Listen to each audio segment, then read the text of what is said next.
When we think of Kenya, we usually imagine a scene like this, breathtaking landscapes overflowing with exotic wildlife.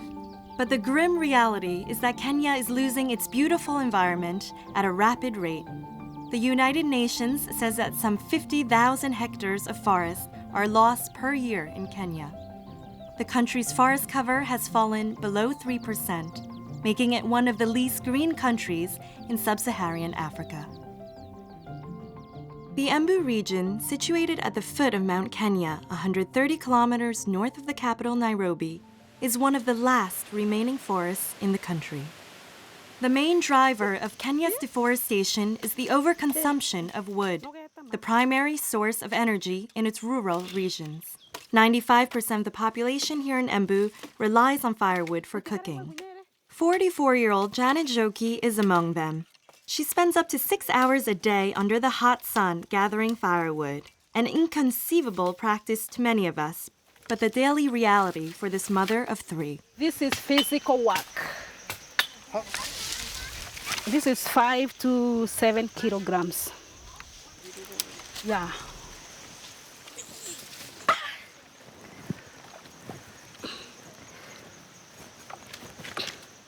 This is a small load for Janet. Women here can carry up to 20 kilograms on their backs. We need a little break. According to the Kenyan tradition, women are the only ones in the household who collect firewood. Men never fetch firewood. The girls, children, not the boys. The girls, they help us. I was as little as this girl when I used to carry firewood my first time. After a long trek, Janet and her neighbors finally arrive at her home.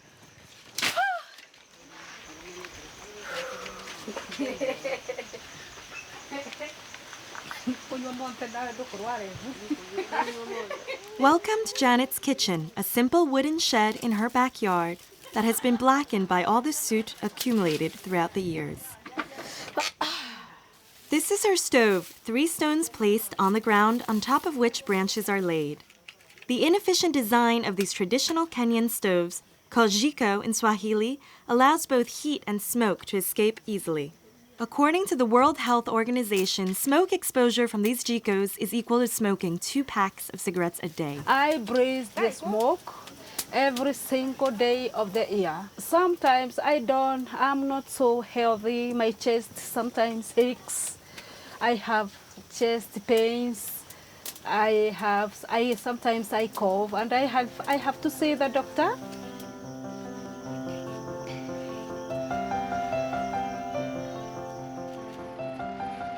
It is here in the village of Kibugu that Janet might finally find a solution to her health woes.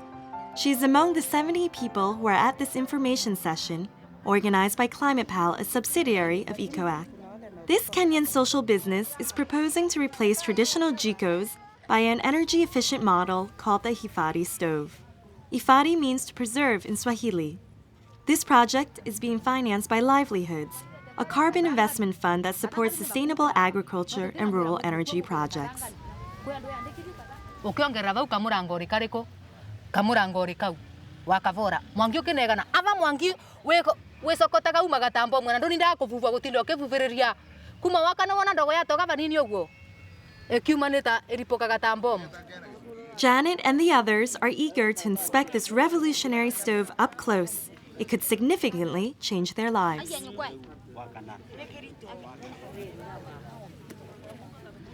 Your wife is going to be happy. Very, very happy. Very, very, very happy. Yes. ClimatePal aims to distribute 60,000 Hifadhi cookstoves in 3 districts in Embu County, impacting up to 300,000 people. It is the biggest clean cookstove project ever to be implemented in Kenya.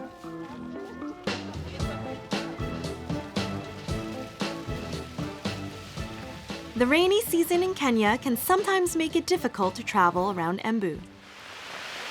Okay, welcome to the Hifadhi workshop. This is where the Hifadhi stoves are made.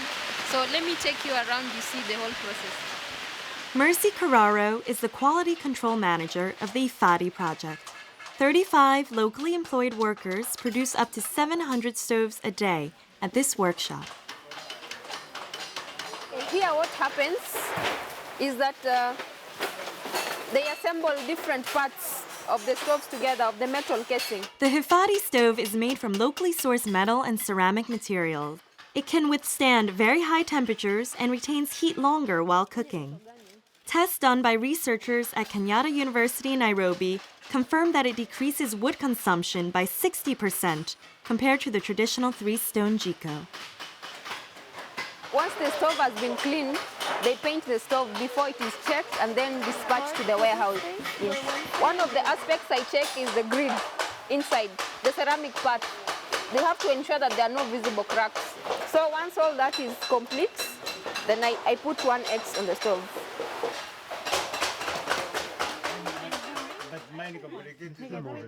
Back to Janet's house. She has prepared dinner for her family and friends tonight.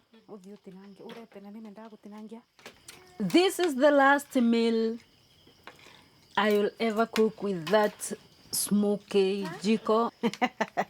Janet laughs with her family, happily imagining how her life will change with the new stove she will receive tomorrow.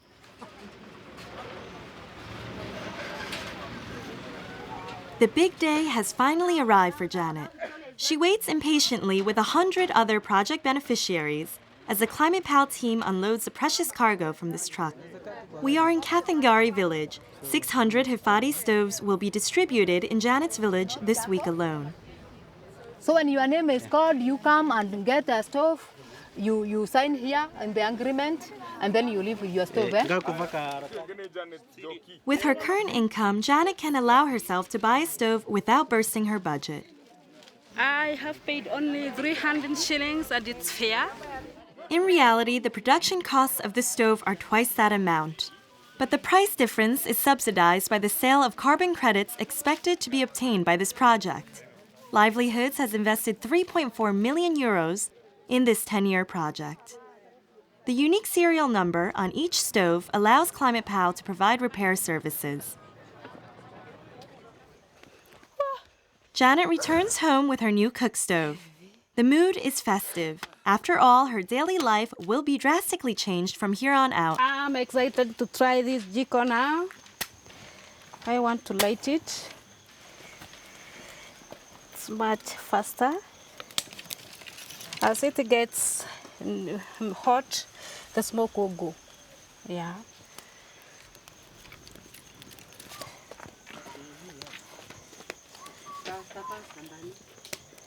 So this is the first time to use my new stove, and I'm happy.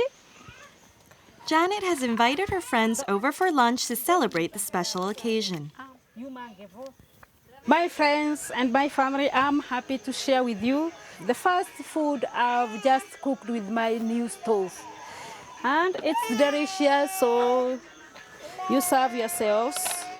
Janet is satisfied with her Hifadhi stove because for the first time in her life, she has not had to breathe in toxic smoke while cooking. Oh, wow. The Hifadhi project not only addresses the local women's health concerns, but it also aims to restore the forest through a reforestation project. We are at 49-year-old Pamela Wanja's house. This is her garden, where she grows vegetables and trees.